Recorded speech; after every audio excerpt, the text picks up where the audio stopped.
Is that a Polaroid? It is. Whoa. Taking us back. Okay. I think, is the mic okay? Yes, that's good. Yeah? Okay. All right, everybody. Happy Monday and good afternoon to everyone. Hope everyone got some rest after last night's Super Bowl. The president was able to catch some of the game, and on his behalf, I want to extend a big congratulations to the Kansas City Chiefs on their third Super Bowl win in just 5 seasons, and also congratulations to all the Swifties out there. The president looks forward to welcoming them back once again to the White House to celebrate their latest victory. As you know, it is a White House tradition. And so without ado, don't have anything much more. I know you guys are excited about that. We have the Admiral here, my colleague, John Kirby, who is here to discuss the visit of King Abdullah of Jordan and the latest on the Israeli hostages who were freed in Rafah, and also the Libido Corridor Private Sector Investment Forum. Admiral? Thank you so much. Good afternoon, everybody. As you know, the President is hosting King Abdullah here at the White House this afternoon. It's the 75th year of diplomatic relations between Jordan and the United States, and this meeting will help further strengthen our enduring bilateral relationship. During the meeting, President Biden and the King will discuss the ongoing situation in Gaza, of course, and efforts to help produce an enduring end to this conflict. They'll also discuss increasing humanitarian assistance into Gaza and a vision for a durable peace to include the viability of a two-state solution with Israel's security guaranteed. Now, before we get into questions, I just want to express how pleased we are to hear the news of 2 Israeli hostages freed last night by Israeli Defense Forces in Rafah. After 128 days, Fernando Simon Marion and Louis Har are now reunited with their families, where they belong. That's where all the hostages belong, quite frankly. And so President Biden and his entire team is going to continue to work around the clock to ensure and to secure their release. We will spare no effort to do so, and that includes capitalizing on recent progress in negotiations with our counterparts in the region, and those negotiations are ongoing. Now, I've also seen reports that civilians were killed over the weekend in Rafah due to Israeli operations.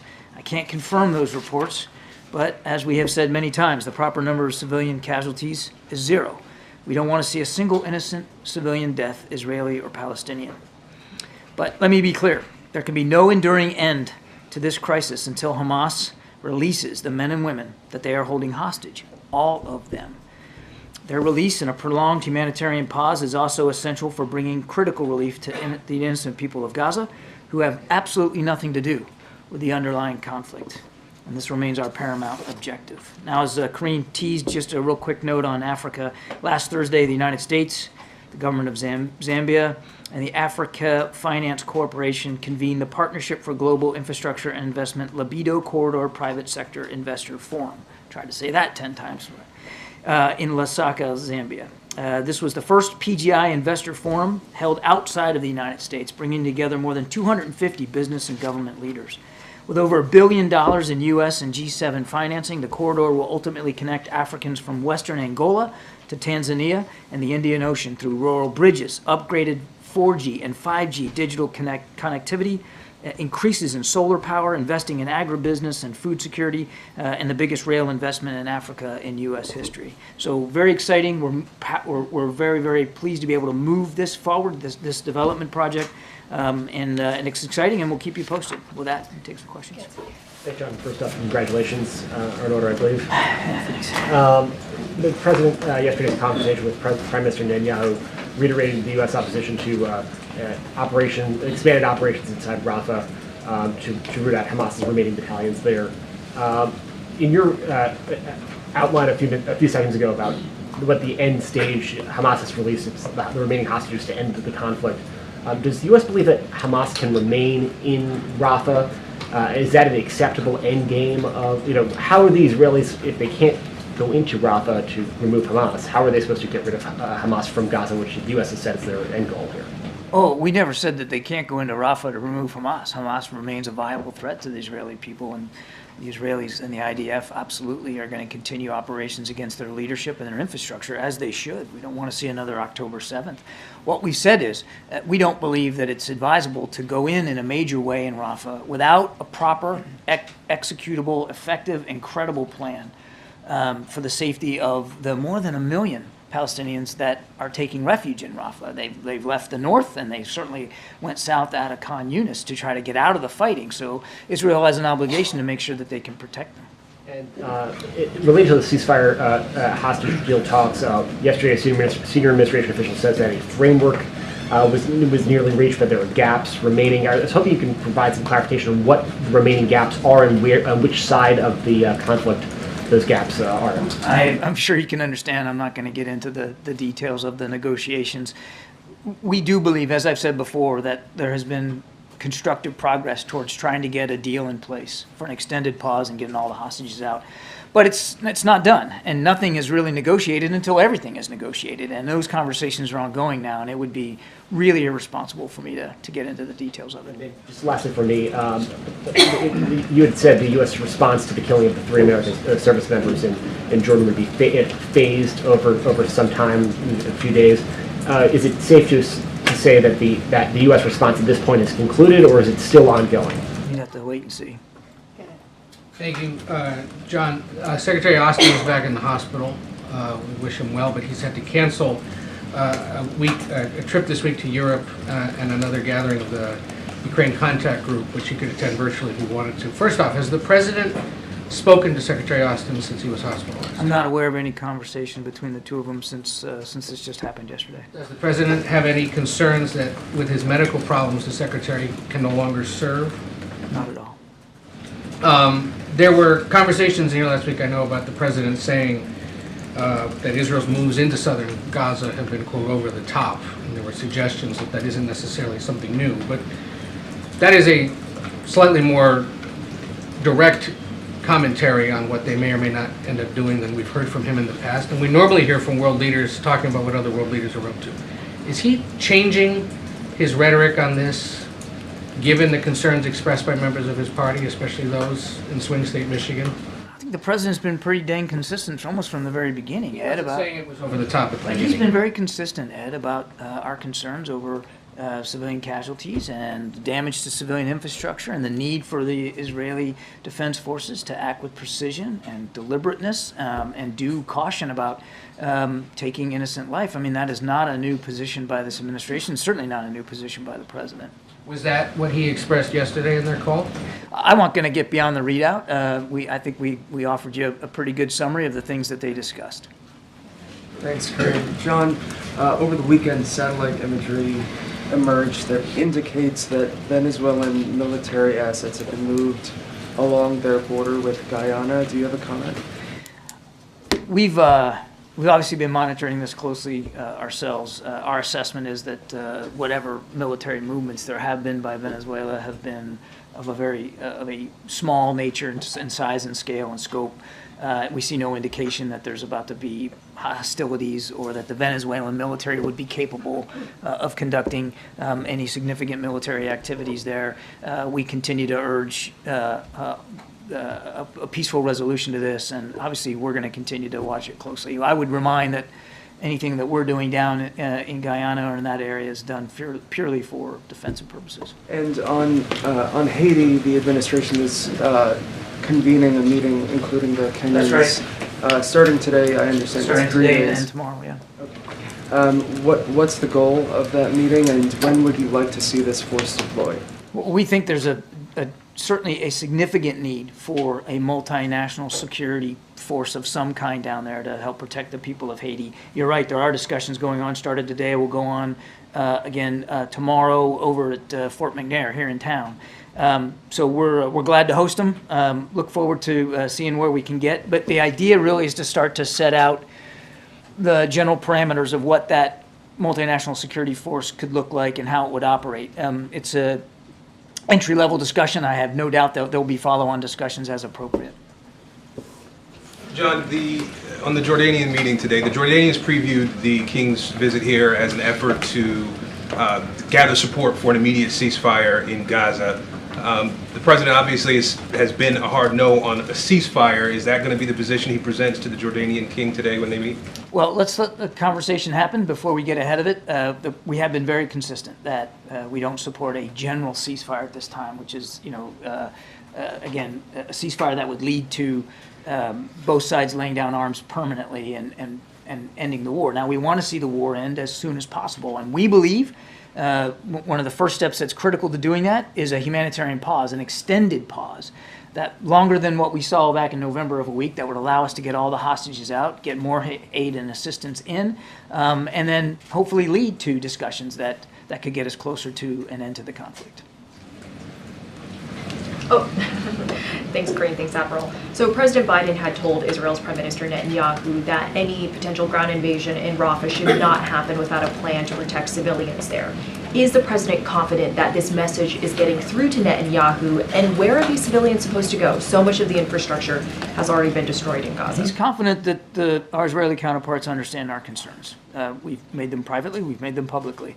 I won't speak for the Israelis or what they may or may not do, but they've heard loud and clear our concerns about where the civilians, that the civilians need to be protected.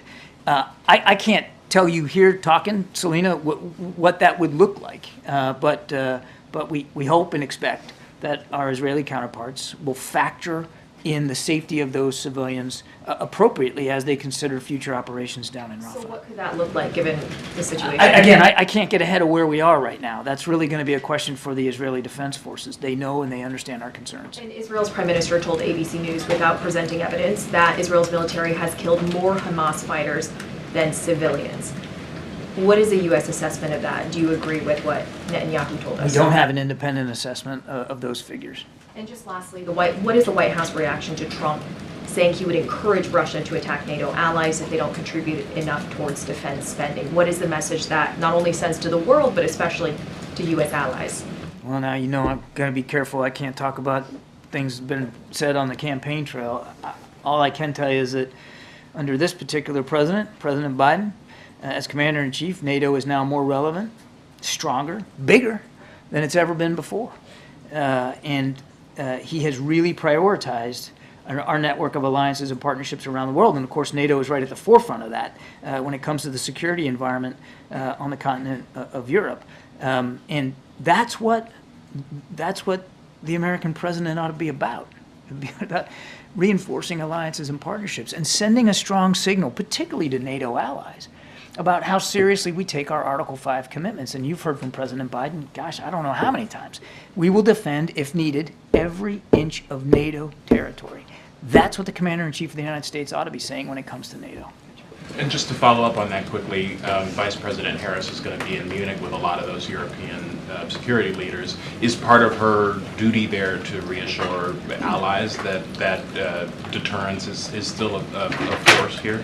I have no doubt that the Vice President will take the opportunity while she's in Munich, not only to talk about how this administration is pursuing our national security interests in Europe and beyond, but how important, again, we consider our network of alliances and partnerships. And Trevor, there's no other nation in the world, none, that has a network like the United States has, because the President and the Vice President and the National Security Team has invested so much energy in the last 3 years in revitalizing them. A lot of allies and partners had a lot of questions when we came into office because they didn't feel valued, they didn't feel respected, they didn't feel like the United States was willing to continue to lead on the world stage, and we've proven that we are.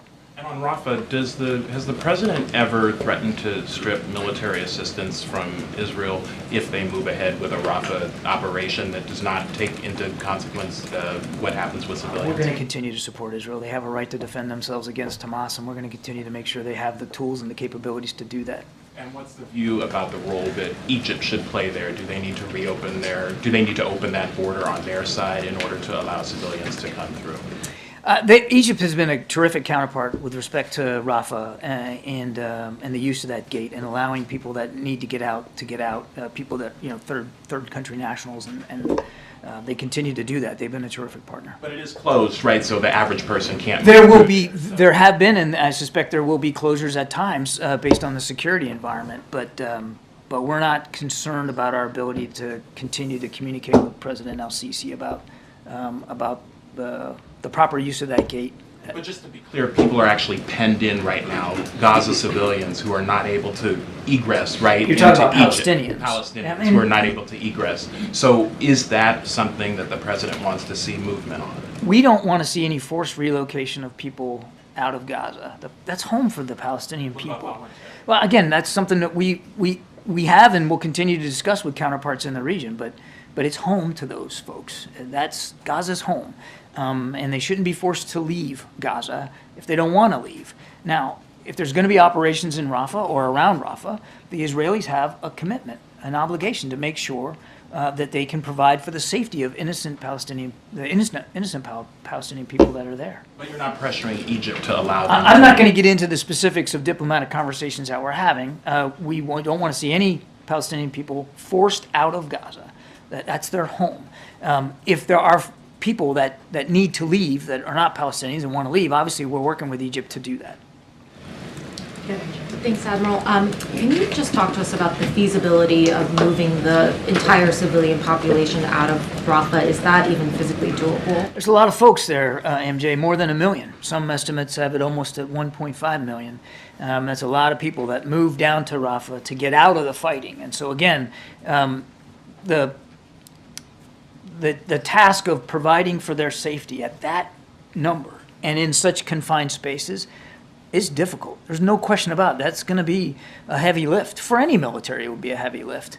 But that's the conversation that we want to keep having with our Israeli counterparts. I don't know what it's going to look like. We can't tell you what it's going to look like. That's really for the IDF to speak to. But it absolutely has to be accounted for. But do you think it is a realistic goal, that it is viable to try to move those people out of that area? Well, let's see what the Israeli Defense Forces come up with. And if they go ahead with the ground incursion anyway, before the civilian population can safely be moved out of that area, would there be any consequences from the U.S.? I know Trevor just asked a question about, potentially stripping, military support or security assistance.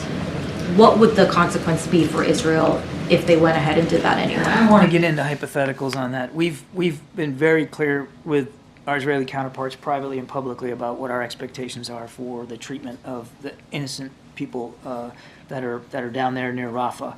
And we're going to continue to, as I mentioned to Trevor, we're going to continue to support Israel. They have a right and responsibility to go after Hamas. We're going to make sure that they can continue to do that. But as from the very beginning, we want to make sure that they do that in a way that fully accounts for the preservation of innocent life and civilian infrastructure. And just since the president is about to meet with a close ally that publicly supports a ceasefire in Gaza, can you just talk to us about whether the president's thinking on that has evolved at all?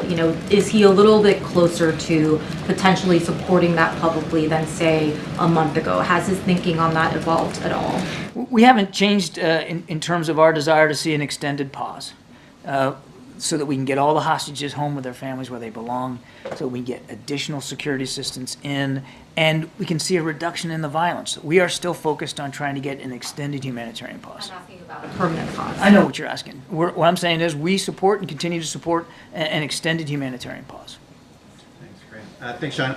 You talk, I know you can't give specifics about consequences, but I mean, would the United States policy change under any circumstances? You talk about an obligation to protect civilians. The president has talked about over-the-top, indiscriminate bombings. Is there anything, would there be any consequences? Would the U.S. policy change, or is it support no matter what? I just won't get ahead of where we are right now, and I'm certainly not going to engage hypotheticals. We want to make sure Israel can continue to defend itself. We want to make sure that humanitarian assistance continues to flow to the people of Gaza, and by no means has there been enough. There needs to be more. And we want to get all those hostages home. We believe that the best way to accomplish those three goals is to get an extended pause in place, to bring the violence down, to get people out and get aid in. And that's what we're focused on. And I get the thrust of the question. I'm just not going to engage in hypotheticals about changes in policy. Concern that you can give to the Israelis to help protect the civilians? We have communicated, again, consistently and stridently since the beginning of the conflict. I mean, since the time the president went to Tel Aviv on the 17th of October, just a week or so after the attacks, how important it is that Israel knows it's going to have our support and that they do everything they can to protect innocent life. On another question, if I may, why did the president allow his campaign, allow his campaign to go on TikTok despite the national security review of the platform? I'd have to refer you to the campaign. But I mean, it's still the president of the United States. He's still the president is sending a message to Americans about the safety of TikTok by doing this. I'd have to refer you to the campaign on that decision. Thanks, Green. Thanks, Admiral. Sorry to press you on this issue of Rafah, but I mean, and you say there's, we're not going to talk about possible halting military aid. You're not going to talk about consequences. What leverage does the White House actually have in terms of ensuring that Israel does not launch a military offensive in Rafah, without taking the necessary steps? Well, I don't think you're all that sorry about pressing me on this, but I'll go ahead and. That's okay. It's all right. Look, it's not about leverage. It's about being consistent. And I've said it before just in the last few minutes. It's about being consistent about our desire to make sure Israel can defend itself so that October 7th can't happen again, which Hamas obviously wants to do.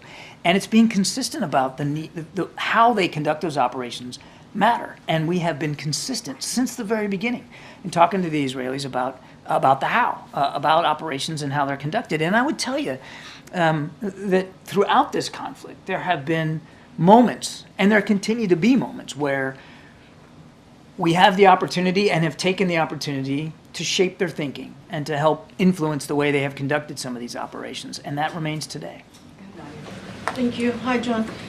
You referenced the release of 2 hostages, but also there is reports that in the process of this special operation, 3 hostages were killed, along with 100 Palestinians, including women and children. Also, Egypt threatened to withdraw from the Camp David agreement if Israel invaded Rafah. So how does the White House navigate this rather complex picture? Yeah, I tried to address that in my opening statement, Nadia. We don't want to see any civilians killed at any time, Israeli or Palestinian, in the conduct of operations. The right number is 0. And so while we're very glad that 2 hostages are now back with their families where they belong, we certainly mourn any loss of innocent life as a result of those operations. And it just underscores, I think, a couple of things. One, and again, I can't validate the numbers. I've seen the reports, but I can't confirm them. But it does underscore 2 things. One, the difficulty of conducting military operations in such a closed-in urban environment where there are so many people, and as we talked about earlier, even more people now in the south in Rafah than there were before. So that's an added difficulty for the IDF. And number 2, it underscores the obligation that they have, and that they know they have, to be careful and discriminate and very deliberate in how they go after targets. Last thing on this, though, and I think it's an important point, and you didn't ask this, but we do know that Hamas leadership and fighters migrated south. They got pressured in the north, so they went down to Khan Yunis. Of course, they were already in Khan Yunis, but they kind of congregated there. And then as the Israelis put pressure on them in Khan Yunis, they gravitated further south now towards Rafah. By their very presence and their operations down there, they are further endangering the people of Gaza that are now settled or trying to find refuge down there in Rafah. So there are legitimate military targets that the Israelis are going to want to go after in Rafah. Again, we just urge them, as we have, to be careful. I also want to ask you that President comments, he referenced over the top, and he also said that Israel indiscriminately killing people in Gaza. Yet he's willing to sign off on almost $14 billion in military aid.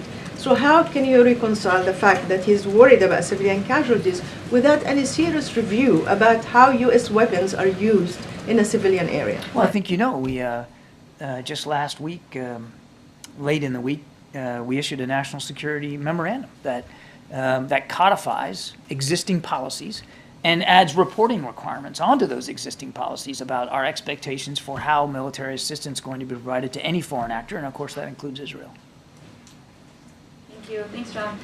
Just to jump off of Nadia's question, you've been explicit that the U.S. does not support an operation into Rafah without a credible, feasible plan to move and protect civilians. Yesterday's operation, as you've also acknowledged, there were reports of civilian casualties. But was the operation yesterday within the grounds of the kind of operation that the U.S. would support in Rafah?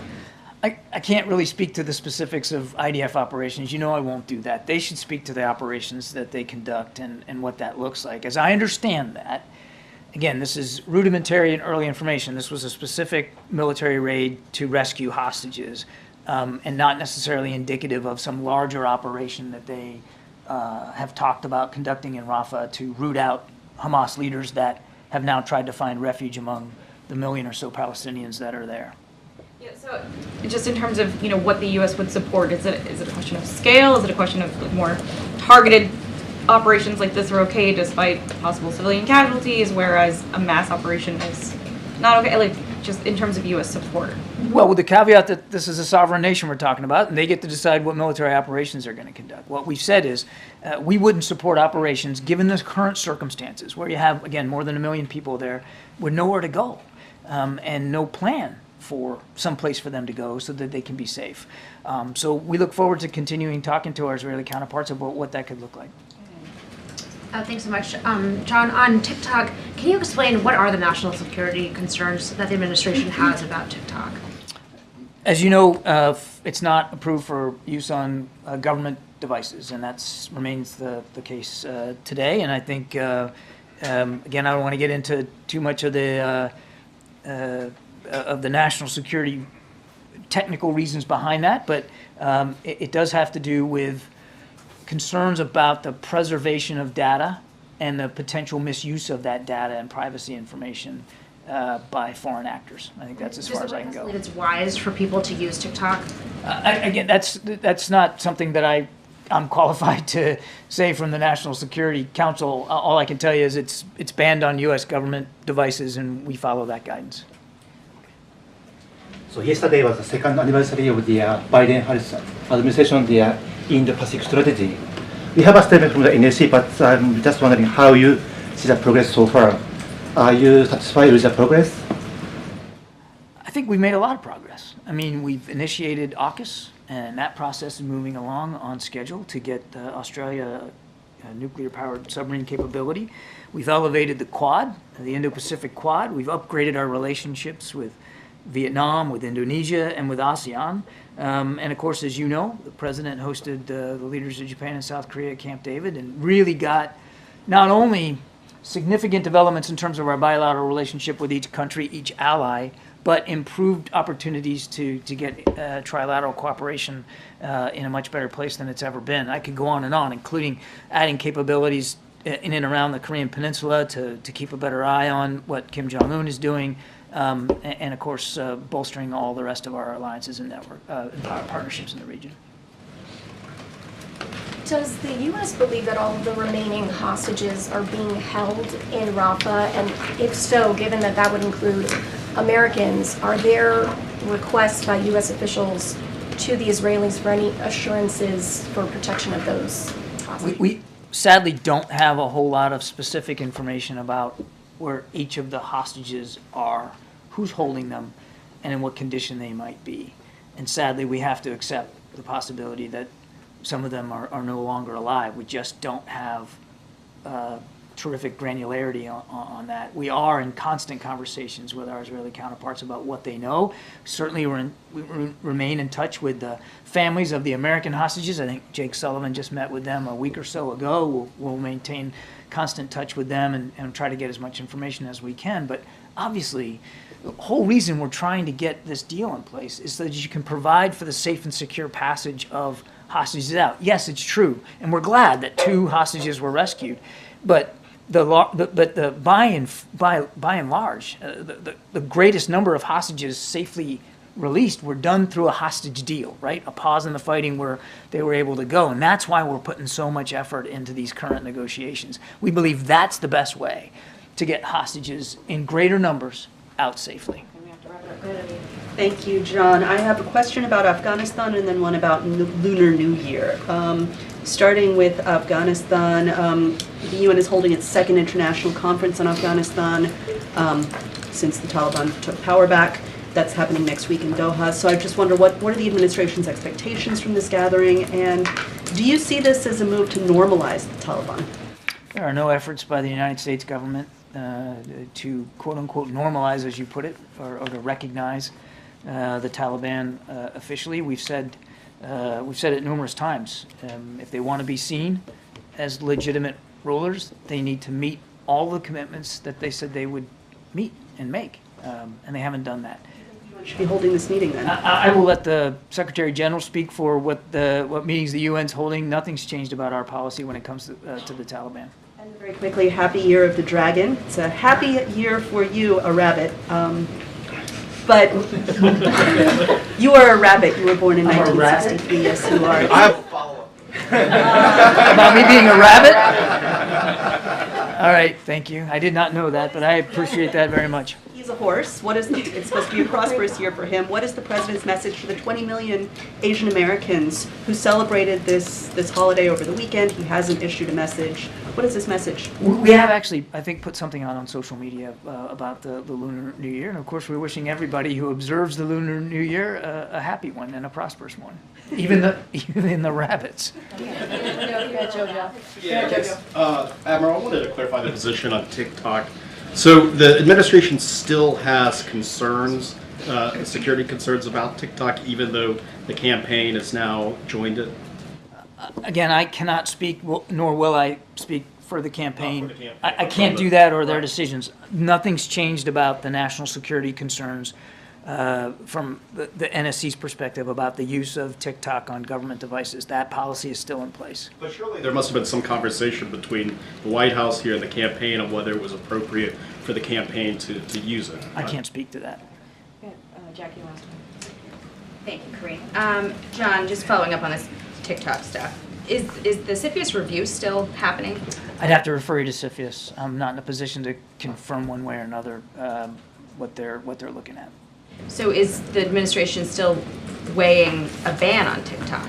Again, I have nothing for you on that, Jackie. I mean, I'd have to refer you to CFIUS. All I can speak to credibly, which I have today, is that from an NSC perspective, there are still national security concerns about the use of TikTok on government devices, and there's been no change to our policy not to allow that. Can you help me understand, though, like why there wouldn't be any communication between CFIUS and the administration broadly? I mean, with the National Security Council. I didn't say there wasn't. I just said I'm not able to speak to issues regarding CFIUS. You'd have to talk to them. It's an independent body, and it's not something I can't speak for them. I think we're all just trying to square why the president would use this platform that his administration is weighing a national ban on because of national security concerns. Again, I'm not going to speak to any hypothetical ban. I can only tell you that it's not allowed on government devices. That policy remains the case, and I just can't speak for the campaign or their decisions. I apologize. Thank you so much, Admiral. Thank you.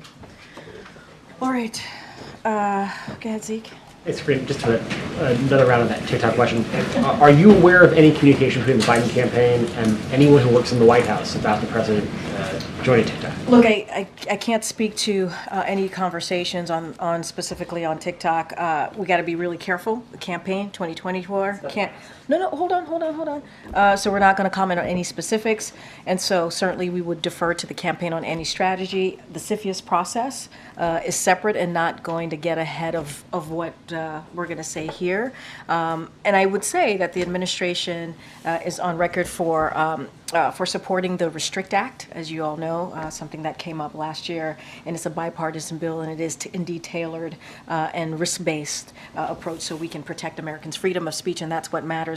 As you know, there are folks here who are commissioned officers who certain people are allowed to have conversation with the campaign, but I can't speak to any specific conversations that are happening about this particular issue. Again, it's under CFIUS review. We want to be really mindful and not getting ahead of that, and also it's the campaign, so that is something that they would have to speak to. And the reason why it is banned on government phones or government properties, obviously devices, is because that is an act of Congress. That is something that Congress wanted to put forward to make sure that no government devices are used. Were you aware before the campaign posted that TikTok? Okay. No, I am very, very careful as the White House press secretary. I'm in a different kind of in a different box than most, and so I do not communicate with the campaign on any strategy or anything like that. And so I'm just very, very mindful of that. I did not know. I knew as you all did. And then a few follow-ups on the special counsel's report last week. When Ian Sams was here on Friday, he said the White House was considering releasing the transcript of the president's interview with the special counsel, which you all have objected to that characterization of that. Do you have an update on that review process? So look, certainly I'm going to refer you to my colleagues at the White House Counsel. I know the president's personal attorney obviously spoke to this on one of the Sunday shows yesterday. So I know they're been responsive. The team here have been responsive to those specific questions. I just don't have anything to share. Also, the discussion about the president's ordering it, the creation of a task force to change policies around the handling of classified information in a presidential transition. Do you have any updates on when the president will create that task force? So I don't have any updates on that particular question about the task force. The president's personal notes from his time as vice president were among those items that were reviewed by the special counsel and the interagency and found to contain classified, in some cases, highly classified information. Does the president still keep a diary and notebooks now? Look, that particular question, obviously, the White House counsel would be able to speak to more directly, but I do want to remind everyone that this was a 15-month investigation, and I think the outcome of that investigation, obviously, as it's stated, is that the special counsel has not found nothing to prosecute, and I think that's important to note. Anything beyond that, any specific questions about diary or anything like that, I would have to refer you to the White House counsel. Lastly, when the president hosts the king later, they're going to be making statements. Why isn't the president, and given all of these questions about the special counsel and otherwise, why isn't he taking questions? I mean, look, let's be clear. The day that the special counsel report came out, the president came out in the evening and took and made a statement and took questions. He wanted to make sure that you all heard from him directly. And so I want to be really, let's not forget that that did occur on the day that the report came out. Look, the president is looking forward to welcoming the King Abdullah, to the White House. He comes here every year, as you all know, during his presidency, and so he looks certainly forward to welcoming the King. So that said, and I said this last week, and I'll just reiterate, there are a variety of factors that go into decision making, that go into if there is going to be a press conference or not during foreign leaders. It depends on those conversations that we have with the foreign leaders and how that works out. Look, you're going to hear from the president. You're going to hear from the King later today around 4 o'clock. I think that's important. You hear directly from them. There's just not a press conference component to this. Not every trip, not every visit with a foreign leader has a press conference component. As I stated, King Abdullah has been here almost every year during this president's tenure, and that has not been the case. 2+2 has not been the case. I want to follow up on that real quick because you mentioned that on Friday, the German chancellor gave a press conference across the street in Lafayette Park. It seems the White House here is the roadblock. Look, that is something for the German chancellor to speak to as to their government, why they chose to do that. I can't speak to that. There are two, obviously, when a foreign leader comes, there are two governments that have this discussion. They go through the process of what they want that trip to look like when they're here at the White House, and there are different various factors that play into that. And so every trip is different. Every trip is different. And with this particular trip, King Abdullah, every time he's been here, there has not been a 2+2. So that I would remind you all of that as well. Thanks, Karine. A new ABC News Ipsos poll shows that 86% of Americans think Biden is too old to serve another term. That is a higher percentage than what we found in a previous poll in September. So clearly polling shows this is a persistent issue. What is the White House strategy to try and change that perception? So look, we're going to continue to lead on leadership, right? We're going to continue to focus on what this president has been able to get done, what the president has been able to get done on behalf of the American people. And look, I'll quote a little bit of what the First Lady said, I think incredibly well, just a couple days ago.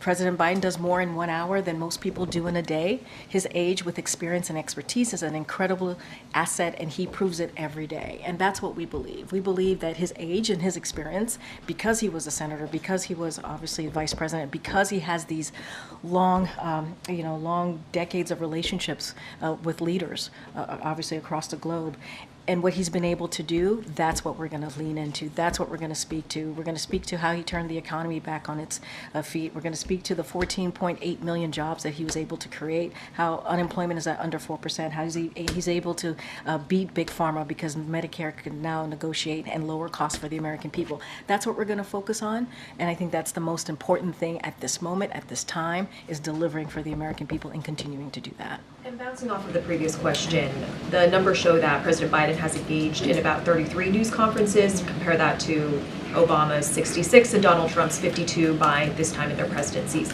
Can you explain why the president isn't doing? So look, yeah, and I hear the question, and I know that folks want to hear you all, and it's important because when you all hear from the president, obviously, so does the American people. So we get the importance of that, and we're always going to try to find ways, obviously outside of press conferences as well, for the president to be out there. And we have found some non-traditional ways. We think it's important to try and meet the American people where they are, and so that is important as well. Whether it's a podcast that's important, or doing certain things that is not the norm.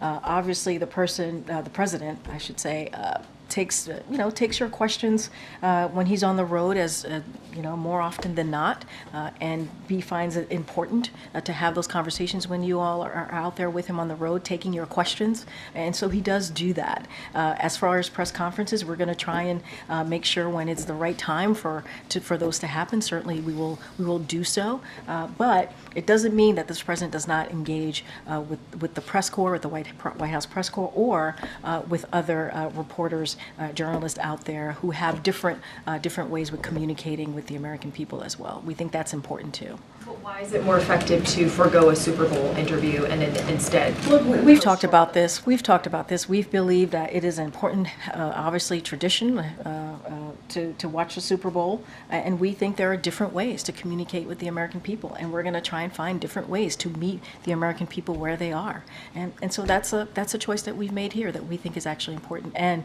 effective. Karine, there was some reporting this morning that President Biden told some campaign donors that Prime Minister Netanyahu, quote, has been a pain in my ass lately, or, quote, he's been killing me lately. The reason we don't know what the exact quote is because the press was not in that meeting that the president had with these donors. Why is the president not living up to his full transparency pledge in terms of opening all meetings with donors to the press? So I think that, first of all, I want to be careful. These are campaign events, so I just want to be mindful. Can't speak to each of them, or really most of them. I know that, and as you know, when the president does speak in front of,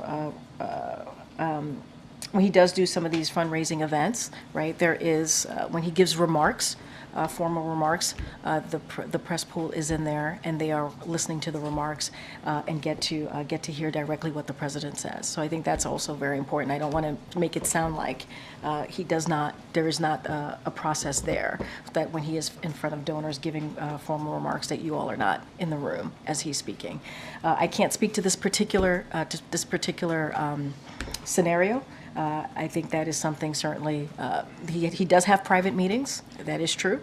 And when he has those private meetings, so that there's candor and honesty, and so that he can hear directly from folks, those tend to be private. But I want to be really careful here in speaking into every scenario that happens, because I can't speak to that particular scenario. Should the President of the United States be engaging privately with a random set of financial donors about issues that are of clear public import, like his opinion of the Israeli No, Prime I hear your question, but the president has private meetings all the time. He does. He has private meetings all the time. And these aren't foreign leaders, right? These are people who are giving money to him, his campaign. I hear you, but he has private meetings with everyday people. Some of these donors have, and I want to be super mindful here, have concerns, right, as well, just like everyday American people that he has private meetings with or he sees on the road. It's not every meeting it's going to be public, but when he gives remarks at fundraisers, there is formal remarks. There is the press pool tends to be in the room or is in the room. Private meetings are different, and so that's the way it's been for the past 3 years under this administration. Look, I want to be really careful. These are campaign, obviously, some of them campaign DNC related meetings. So I just want to be super mindful here. And what's the distinction between formal and informal remarks? Look, I'm going to refer you on anything that's related to these specific meetings. I would refer you to the campaign, because they're the ones that put it together. They're the ones that bring the folks in the room. I just want to be super mindful and not go down too far different rabbit hole here. Okay, MJ. Karine, any updates on when the president's physical might be taking place? So he will have a physical when we have information on that. So obviously, we will certainly share that with all of you. It will be transparent. There will be a comprehensive report, as we have done the last 2 years. Just don't have a timeline for you. Plan on the press getting a heads up before the physical happens, or will we find out once it has taken place? We're going to do it the way that we've done it the last 2 years. It's not going to be anything different. So the way that we've approached this the last 2 years will be the same way that we do this this year, this third year. Does the White House think that the idea of the president taking a cognition test, a cognitive test, as a part of this physical is a legitimate idea, particularly just on the heels of the special counsel report, more polling, as my colleague Selena just mentioned, showing that many American people have concerns about that? Look, I got this question last week as well, and I'm just going to say what Dr. O'Connor, it's kind of what he said to me about a year ago when the report came out last year, obviously on his physical, which is the president proves every day how he operates, how he thinks, right? But by dealing with world leaders, by making really difficult decisions on behalf of the American people, whether it's domestic, whether it's national security. And so he shows it every day on how he thinks, how he operates. And so that is how the Dr. O'Connor sees it, and that's how I'm going to leave it. What do you think about the idea of taking that kind of a test? I mean, look, and I talked about this last week too on I believe, on Friday. I have known this president since 2009. He is not just my boss, he's also a mentor to me. And I spent sometimes countless hours with him, whether it's in the Oval Office, whether it's on the road. And I believe, for me, you're asking me my personal opinion, he is sharp. He is on top of things. When we have meetings with him, with his staff, he's constantly pushing us, trying to get more information. And so that has been my experience with this president. Anything else outside of that, I just shared with you what Dr. O'Connor said to me, and so I'll just leave it there. Thanks, Karine. No, you're not going to comment on the campaign or its decisions, but does the White House believe that TikTok is giving Americans, especially younger Americans, false perceptions about President Biden and his broader agenda? Look, I'm going to be really careful about speaking to TikTok specifically because there is a CFIUS review. They're in an independent body, and they are going to move forward with whatever they decide to do. So don't want to step into that. Obviously, more broadly, as it relates to social media platforms, we've always said there is misinformation, disinformation out there that we have to try and combat. And so we've always been very clear. We've always been concerned about our young people and the information the misinformation, disinformation that they're getting, and how that's affecting their lives. That is a concern that we have, and we've talked about that very explicitly, very clearly. As it relates to TikTok, going to be really careful because of that CFIUS review, and so just want to be super, super mindful. Obviously, just not going to comment on specific cases. Separately, the Senate is on track to pass the National Security Supplemental this week. Still not clear if Speaker Johnson's going to bring that up for a vote in the House. Does the president plan to have any outreach with House Republican leadership to try to get that across the finish line? So look, you know how important the president thinks it is to get that very all-important funding, security assistance to Ukraine, obviously Israel, Indo-Pacific. We've been very clear about that. Obviously, we had this really careful, strategic conversations as well with Senate Republicans and Democrats for the past couple of months for the border security, because we believe that entire package was important. But obviously, Republicans specifically in the House got in the way and would not move that forward. And it's unfortunate because that is the way we believe we would have been able to deal with policy issues and funding issues as it relates to the border, the challenges at the border, and also immigration. So look, we are in constant communication. The team here, the Office of Legislative Affairs, and other White House officials are in constant communication, obviously with the leadership on both sides of chamber, in each chamber, to try and figure out how we're going to move forward, how we're going to make sure that this all-important funding gets out there. And so conversations are going to continue. We are Obviously, what we wanted to see is the border security component, negotiation piece of that to be included, but we are where we are, and we believe it's important. It's important to move forward. But would the president get directly involved in those conversations? I don't have any conversations to read out. Obviously, he tends to have private conversations. We don't read out every conversation. He has relationships with folks in Congress, but his Office of Leg Affairs and other White House officials are in regular touch with congressional leadership, and they also keep the president updated as well, which is important. Okay. Thanks. Just two things. The first, on the guidance we got for the week, there were public events for the president today and on Friday. I was hoping you might be able to give us a sense on Tuesday, Wednesday, Thursday, as you make the case that the president has a lot of vigor and is doing a lot of things. what is So let me just talk about Friday a little bit, because I think I know that an advisory went out over the weekend about East Palestine. All of you know that he's going to be going to East Palestine on Friday.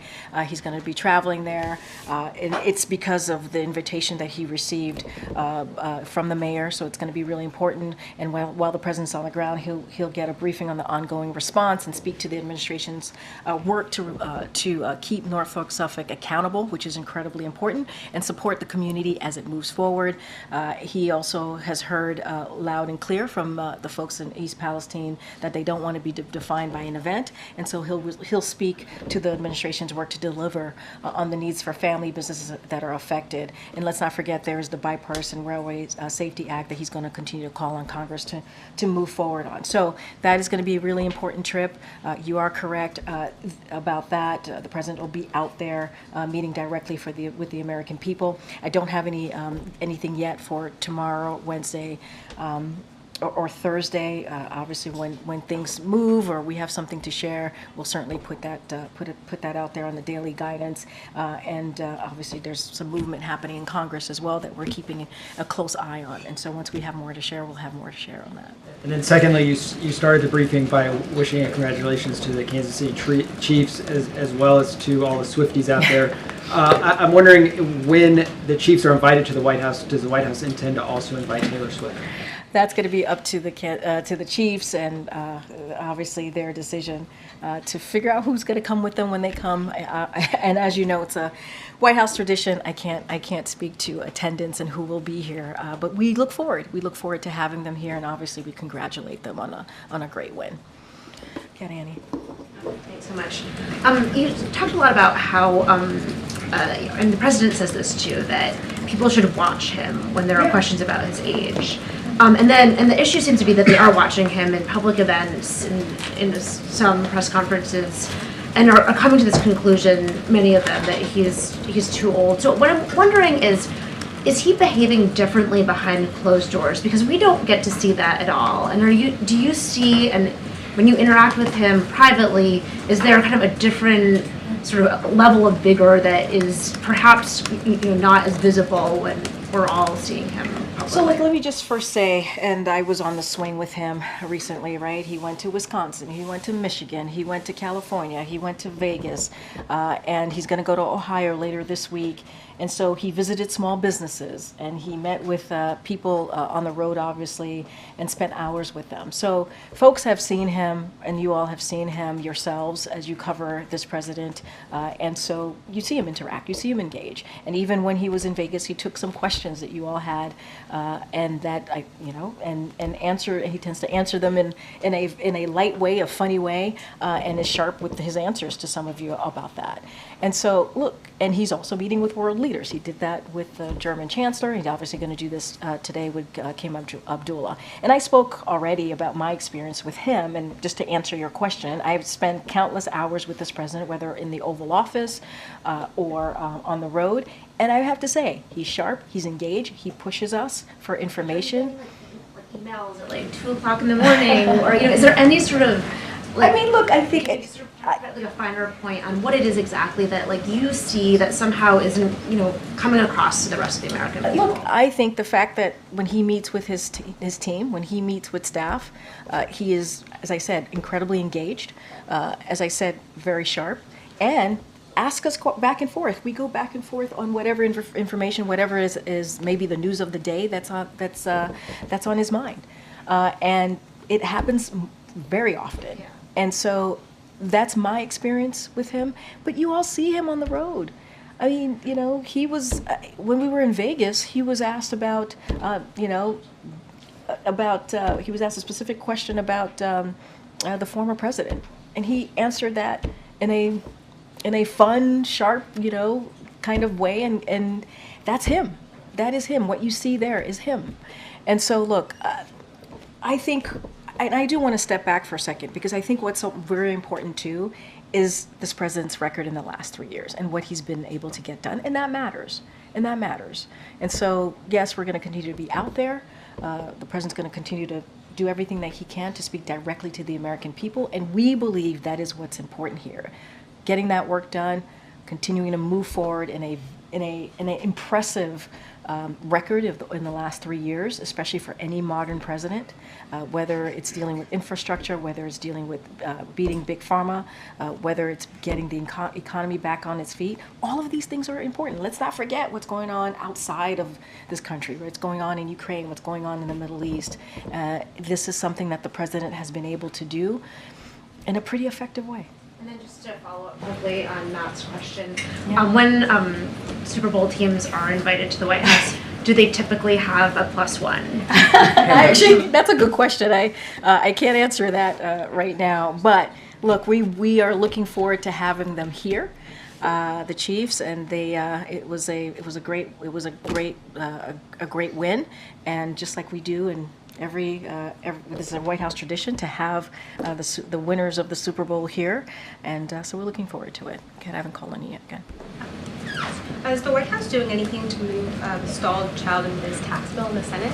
Say that one more time. Is the White House doing anything to move forward the stalled child and biz tax bill in the Senate? So, as you know, the president supports that bipartisan legislation. We've talked about it in here before. There's always conversations that we're having with congressional leadership and staff on obviously important pieces of legislation that matters to the American people. I don't have anything to read out, but obviously we're in support of that particular legislation. Ken. Yeah, thanks. Shrinkflation and the president's video from this weekend in inflation. So, thanks, Karine, by the way. The president is blaming companies again now, it seems, for inflation. And based on his policies, though, does the president accept any responsibility for where prices are since he came into office? So a couple of things. Look, we understand how grocery prices are a major concern for hardworking families. We get it. We get that there are the prices are still, kind of hurting Americans. But what we've seen is that prices have gone down for eggs, for milk, for seafood, and that's important. They're lower than they were a year ago, and we know that's not enough. And so what the president has continuously done, and you see this in this video that you're speaking of, he's called on large corporations to pass their savings onto hardworking Americans. That's what we're doing, and I think that's important that this president sees that. And then in shrinkflation, for folks who are watching doesn't quite know what that is, what we're seeing is the size of a product gets smaller even as the prices stays the same, and that shouldn't be. And so the president's going to call that, and it's and what you're seeing, it's giving families less for their bang, for their buck, if you think about that. And so the president has said, and I quote, he's tired of seeing the American people being played for suckers, and that is something he's not going to allow. But as it relates to what the president's going to continue to do, he's going to continue to do everything that he can to lower costs for the American people, and you've seen him do that. And on his doctor, when can we talk to the president's doctor, and how come they haven't been asked to come out here and talk with us, given the Her report that challenges the president's mental fitness? So look, just to speak to the Her report really, really quickly. Special Counsel Her is, as far as I remember, is obviously a Republican, a prosecutor. He's not a medical doctor. He's just not. It's not for him to speak to. It's just not. And you've heard from over the past couple of days since the report has been out, you've heard from legal experts from across the ideological spectrum, even a former attorney general, and he says, and they have come out to say that the stuff in this report that is capturing all of your attention right now is just wrong. It's flatly wrong. It is inappropriate. It is gratuitous. And so going to leave that there, and it is obviously up for a medical doctor to decide on that. But look, I have said the medical doctor, the president's doctor, is going to do a physical. He's going to, and he has always put forth in the last 2 years a detailed memo on the president's obviously medical physical, and so I'm just going to leave it there. I don't have anything else to add. Go ahead, Jared. Curious to sort of follow up and get some clarity. If these transcripts were released, who makes that decision? Is that the council's office? I don't have anything else to share. That's something that the councils could speak to. They've been answering those questions for the past couple of days. They have to speak to that. Has President Biden expressed the desire to have the full transcripts released? You have to speak to the council. They've been answering these questions for the past couple of days of incoming on this particular question on the transcript. They have to speak to that. Go ahead, Brian. Thanks a lot. As you know, at the beginning of March, the funding for the government runs out. What's the president been doing to avoid a government shutdown and make sure that the funding is going to be there at the beginning of March to fund important programs like WIC and SNAP? Yeah, the president thinks that those programs should be funded. The president thinks that Congress should do their jobs and do the basic part of their jobs and fund that. Fund these incredibly important programs that the American family believe in or need just to survive. And so that's what the president wants to see Congress get to it, do their job, and make sure that the government does not shut down. He did his job. The president did his job a couple months ago, back in the spring of actually last year, not even a couple of months ago, and brokered a deal with Congress, both the House and the Senate, to get a bipartisan deal forward to make sure that this is during the deficit, remember, and the debt ceiling. And so he brokered that deal. It became law because 2/3 of the House Republicans voted for it. It got a bipartisan support in the Senate. And that was the deal that he brokered. Now Congress needs to get there to get this done. Has he designated a negotiating team that he wants involved in the White House? We negotiated on this, Brian. We did. We negotiated on this. 2/3 of House Republicans voted for it, a bipartisan support from the Senate, and Congress should do their basic job, which is keep the government open and make sure these very important programs that you just listed out gets funded. All right, guys, we'll see you tomorrow. Thanks.